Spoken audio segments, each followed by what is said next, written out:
Shalom jemaat yang terkasih, kembali lagi dalam renungan harian hari ini. Esok kita hari Minggu dan kita beribadah bersama-sama.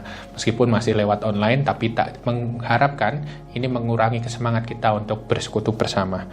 Saudara, saya baca dari 1 Yohanes 2 ayat 6 berkata demikian, barang siapa mengatakan bahwa ia ada di dalam dia, ia wajib hidup sama seperti Kristus telah hidup. Saudara, apakah kita tahu, kita mengerti bahwa terkadang beda banget. Kita mengaku kita sebagai orang Kristen, tapi gaya hidup kita jauh dari apa yang dikatakan pengikut Kristus. Karunia harusnya tutur kata kita, harusnya hidup kita, perilaku kita itu sejalan dengan firman Allah. Tetapi realitanya kita bisa terpleset, kita bisa lupa, dan bahkan yang keluar adalah bukan mencerminkan itu. Bahkan kita bisa saja mengecewakan hati Tuhan jika orang tahu kita itu adalah pengikut Kristus. Kita lebih cenderung jatuh dalam dosa. Minggu ini kita belajar untuk keluar dari pergumulan dan juga kita belajar untuk hidup dalam hikmat. Dan di hari ini saya rindu ini mengatakan pada saudara, mari saudara kita serius jadi seorang jemaat yang hidup di dalam komunitas, hidup di dalam panggilan kita sebagai murid Tuhan.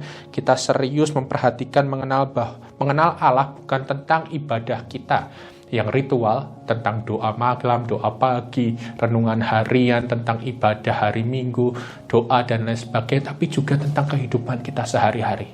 Nggak salah saudara punya kehidupan ibadah ritual, itu baik untuk menjaga kita terus diingatkan. Tetapi kiranya hidup kita tidak hanya di sana berhenti, tetapi berjalan juga dalam ibadah kita yang sehari-hari.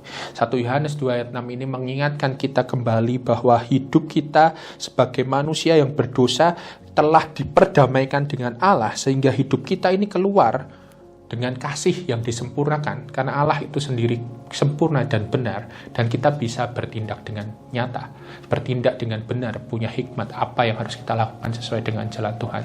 Caranya gimana? Salah satunya, sekali lagi, hidup dalam komunitas, bersekutu bersama.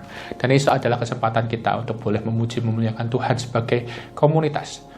Meskipun masih di rumah kita masing-masing, tetapi kita diingatkan untuk terus tertaut pada Tuhan, terpanggil, dan juga terus diajak untuk meneladani Tuhan dalam hidup kita sehari-hari. Niscaya bila kita bisa melakukannya, Allah akan hidup di dalam Anda akan memiliki kasih yang sempurna, firman Allah dan Tuhan Yesus sendiri akan bisa terpancar lewat hidup Anda, karena kita meneladani Tuhan. Kita tak sempurna seperti Tuhan, tapi kita disempurnakan oleh kasih Tuhan. Nyatakanlah kasih-Mu, berikanlah yang terbaik dan murah hatilah kepada sesamamu. Mari kita berdoa. Tuhan, kami mengucap syukur untuk hari ini kami diingatkan bahwa kami hidup dalam komunitas untuk bisa meneladani Tuhan. Bantu kami Tuhan untuk terus sadar bahwa hidup kami ini untuk meneladani Tuhan, punya hikmat untuk berjalan dengan Engkau. Bantu kami tidak hanya terpusat pada aktivitas kami yang ritual, tapi juga menjadi aktivitas kami yang sehari-hari kami nyatakan. Ampuni kami Tuhan, jika kami masih bersalah, mementingkan diri kami sendiri dan juga masih terus terpleset, kiranya Tuhan yang menyucikan kami, Tuhan yang menyempurnakan kami ya Tuhan, dengan tuntunan Roh Kudus-Mu. Kami serahkan dan kami berikan hati kami ya Tuhan, untuk esok menyiapkan diri beribadah bersama. Di dalam nama Tuhan kami Yesus Kristus kami berdoa dan bersyukur. Amin. Terima kasih, Tuhan Yesus memberkati.